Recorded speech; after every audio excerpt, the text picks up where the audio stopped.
Like every single person, I remember exactly where I was when the plane hit the first tower. I was 12 years old and I was in a middle school music class. But more importantly, I remember exactly how I felt. I felt scared and I felt confused.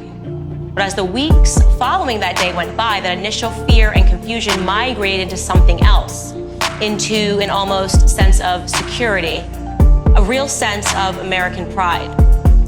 Now it's 2 decades later and 9/11 still drums up a lot of feelings. But when feelings are primary, sometimes thinking can become secondary. Fast forward to today, and I'm looking at Joseph Biden, Barack Obama, and George Bush. All I can think is, this is a farce. It feels like a farce. The never-ending war on terror. American sons and daughters killed because George Bush said we needed to avenge the attacks so that Joe Biden could eventually cede power to the Taliban some 20 years and trillions of dollars later. Question: how many Americans died in Iraq and Afghanistan since 2001? Answer: a lot more than the amount that were killed on September 11th. Way to avenge our fallen heroes. Speaking of that war on terror, by the way, can we define terror? Because post 9/11, when I was growing up, there was this focus on oppressive Islamic regimes and cultures. The kind of cultures that forced mask their women, their oppressed women. So I really had to appreciate the irony of the imagery of Bush, Biden, Obama, and Clinton, all vaccinated, by the way, standing behind masks. But maybe that's because the definition of terror keeps mutating, like the coronavirus. Today, the problem isn't radical Islam. Today, those same elitists who taught us to fear jihadists are teaching us a new kind of terror. The new generation of school children are learning to fear patriots. The war on terror has mutated to a war on American patriotism. The kind that wave the American flag.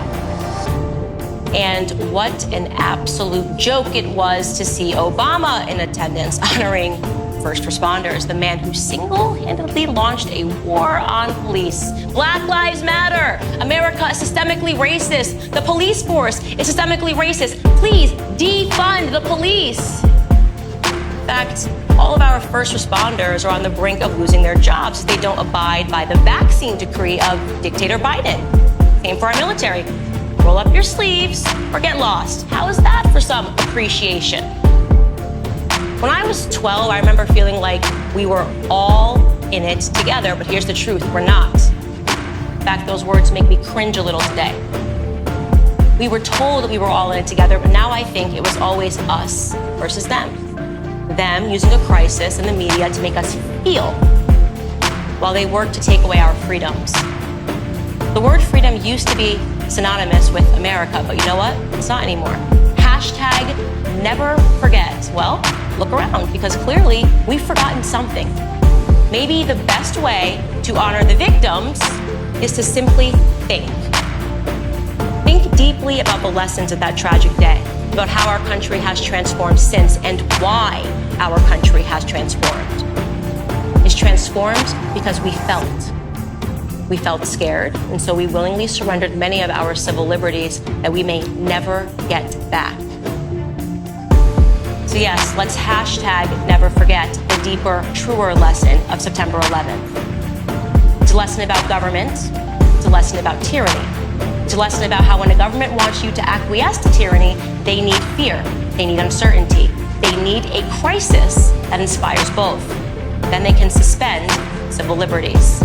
Then decades later, they can stand up on a stage behind cloth masks to commemorate, to honor, to remind the people that they rule over why it was necessary for them to suspend your liberties in the first place. And if you have any questions about that, it's because you're the new kind of terrorist.